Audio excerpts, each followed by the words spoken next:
Welcome to Study Faith with AI, where we use the power of AI to help you explore the Church of Jesus Christ of Latter-day Saints. I'm Meg Jensen. And I'm Paul Carter. And we're Google AIs. Whether you're a lifelong member or just starting to learn about the church, we're here to dive deep into its history, beliefs, and culture. So if you're ready to learn, you're in the right place. That's right. Let's get started.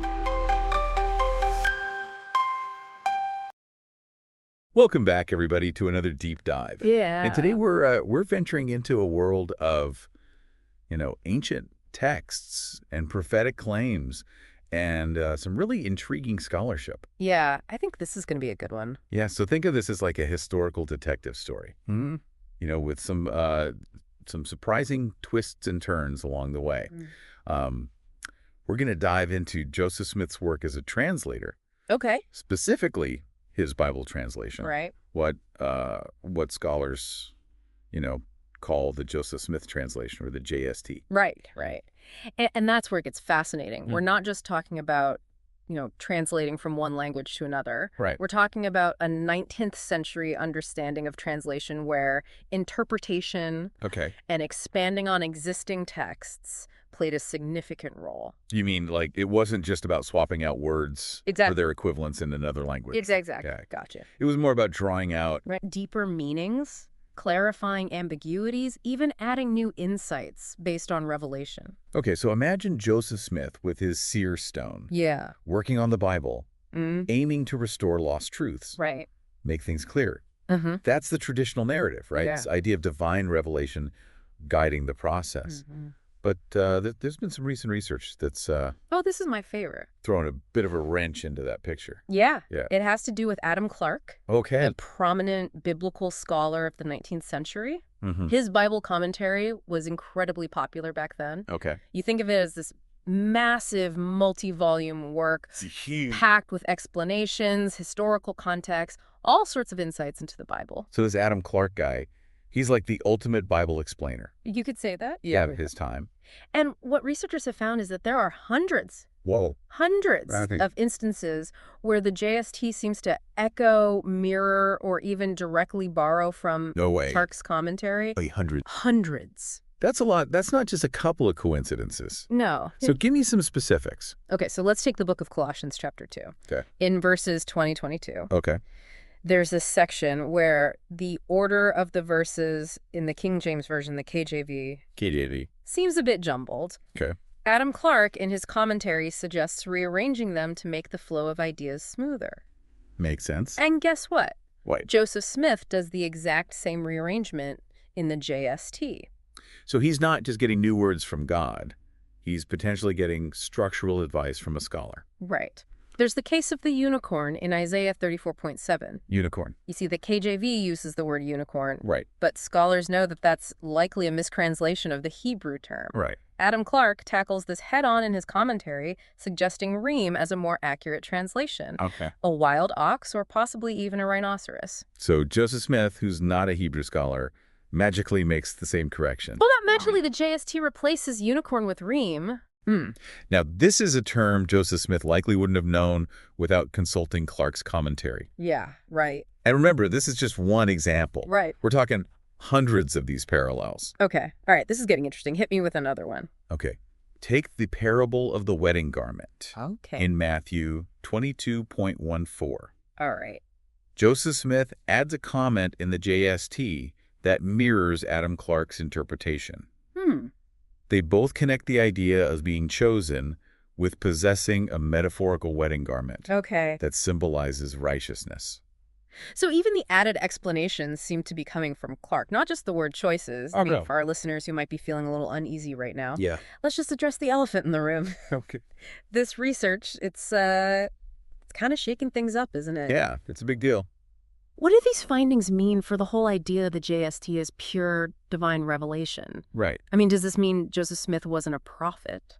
That's a huge question and a natural one to ask. But I think what this research really does is push us to expand our understanding of how inspiration and revelation might work. Expand, how so? Well, think about it. Maybe God inspires people in all sorts of ways, not just through these direct downloads of information. Right. Maybe God inspired Adam Clarke to write his commentary and then inspired Joseph Smith to use those insights to build upon them, to create something new and powerful. Okay. It doesn't have to be one or the other. So maybe God works through human scholarship too. Yeah. It's not this either scenario of divine dictation or outright plagiarism. Exactly, and that's what makes this whole thing so fascinating. Yeah. It forces us to rethink our assumptions, to look at things from a fresh perspective. All right, listeners, I want you to take a moment here and really think about this. Yeah. What do you make of this evidence? Good question. You might be wondering, if Joseph Smith was using this big, well-known commentary. Wouldn't someone have mentioned it? Right. Like, shouldn't there be some note from a scribe saying, like, hey, Joseph's got Adam Clarke open on the table? Right. Yeah. That's a good question. Yeah. And here's where things get even more interesting. Okay. It's possible that back in the 19th century, using outside sources like this was so common that it wasn't considered a big deal. Oh. Maybe the scribes just didn't think it was worth noting down. You're saying that scholarship worked differently back then. Exactly. Like citing your sources wasn't as strict as it is today. Yeah, it was a different world academically. Okay. So the silence around Clarke's commentary might not be evidence of a cover-up, Right. but just a reflection of how things were done back then. Okay. But that raises another question for me and listeners. Yeah.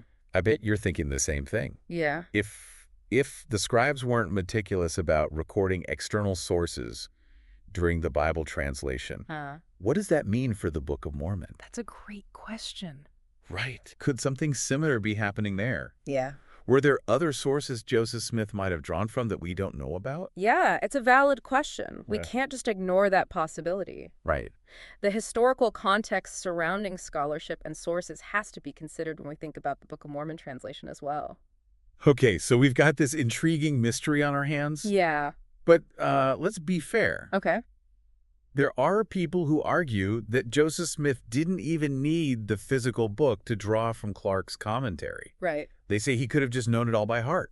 Yeah, some argue that Joseph Smith had this extraordinary memory, this incredible grasp of complex theological concepts. Yeah, he was like a super genius. Yeah, he was familiar enough with Clarke's commentary that he could have pulled those ideas from memory without needing the book open in front of him. So either Clarke's commentary was right there on the table, and the scribes just didn't think it was a big deal to mention, or Joseph Smith had this almost superhuman ability to recall intricate details from this massive commentary. Yeah.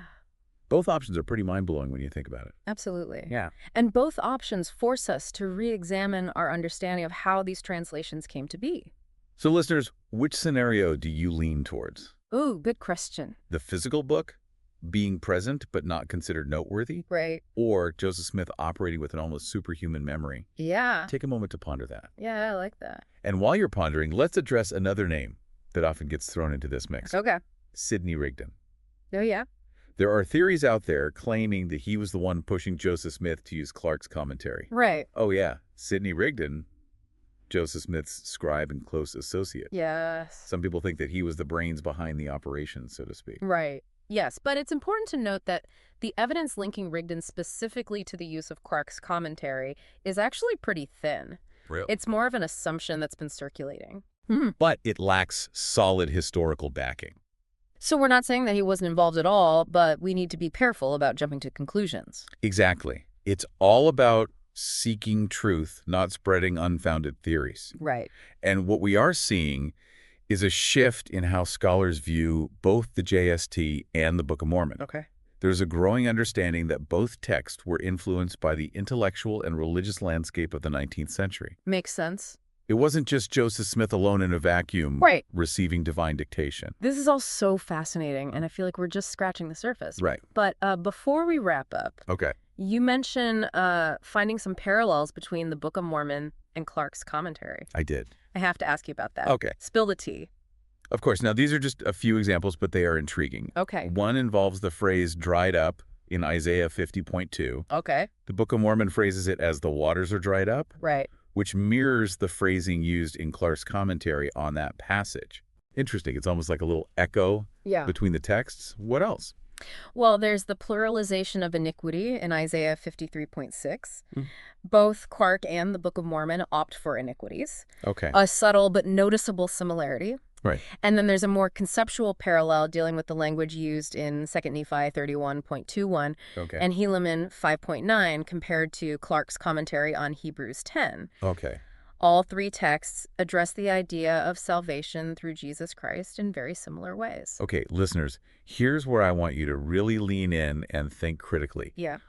What do these parallels, these echoes across texts, suggest about the Book of Mormon? Are they just coincidences? Or could they be hints of a more complex creative process at work? Right. We're not here to give you the answers, Yeah. but to equip you with the information to draw your own conclusions. Yeah, it really makes you wonder, doesn't it? It does. How did all these pieces come together? Yeah, It's like a giant puzzle, and we're just starting to put the pieces in place. and as with any good puzzle, sometimes the most fascinating part is realizing there are more pieces than we initially thought. Yeah. You know, I have to admit, when I first heard about this research, connecting Adam Clarke's commentary to the JST, Yeah. it definitely made me stop and think of it. Right. It's challenging for sure, Yeah. but it's also incredibly exciting. Uh-huh. It's pushing us to ask new questions, to dig deeper, to re-examine what we thought we knew. I completely agree this kind of scholarship. Yeah. It's not about tearing things down. It's about building a richer, more nuanced understanding. Right. It's about acknowledging the complexity of history, the intricacies of revelation, the human element woven into these sacred texts. And for our listeners who are eager to explore this further, and I know you are, Yes. we've got you covered. You do. The article that sparked this whole conversation is a must-read. Okay. It's titled A Recovered Resource: The Use of Adam Clarke's Bible Commentary in Joseph Smith's Bible Translation. Got it. By Haley Wilson Lemon and Thomas Weymouth. Great article. I loved it. Yeah, it's a fantastic starting point. Yeah. And of course, there's Adam Clarke's commentary itself. Yes. It's a treasure trove of biblical scholarship. Right. It really gives you a sense of the intellectual world that Joseph Smith was navigating. For sure. Oh, and don't miss those interviews with Haley Wilson Lemon. Oh, yeah. The Latter-day Liberator blog has some excellent analysis, and you can find those insightful podcast interviews with Haley online, too. Right. It's fascinating to hear her talk about the research process, the discoveries, and the implications. Yeah, those are great resources. And remember, Yeah. this is an ongoing area of study. Absolutely. New discoveries are constantly being made, and our understanding of Joseph Smith's translation projects is continually evolving. So keep your minds open. Keep asking questions. Yeah. And don't be afraid to embrace the mystery. Love that. You know, as we wrap up this deep dive, Okay. I'm left with this thought-provoking question. What if we shift our view of Joseph Smith just a little? What if we see him not as this solitary figure receiving dictation from God, but as a brilliant synthesizer of his time? Interesting. Someone who actively engaged with existing religious ideas, reinterpreted them, and brought forth something new and powerful. That's a powerful image. It is. And it challenges us to rethink not just how we view Joseph Smith, but how we understand inspiration and revelation itself. Exactly. So listeners, as you continue your own exploration of Joseph Smith and his legacy, keep that question in mind. Good idea. Does seeing him as a product of his time, engaging with the scholarship of his day, diminish his prophetic role? Or does it reveal a more expansive, more human, more relatable picture of how God works in the world? It's a question that will likely spark conversations and debates for years to come, and that's the beauty of it. It is. It keeps us thinking, seeking, and growing. Well said. Thanks for joining us on this deep dive. My pleasure. And until next time, keep exploring, keep questioning, and keep diving deep into the mysteries of history and faith.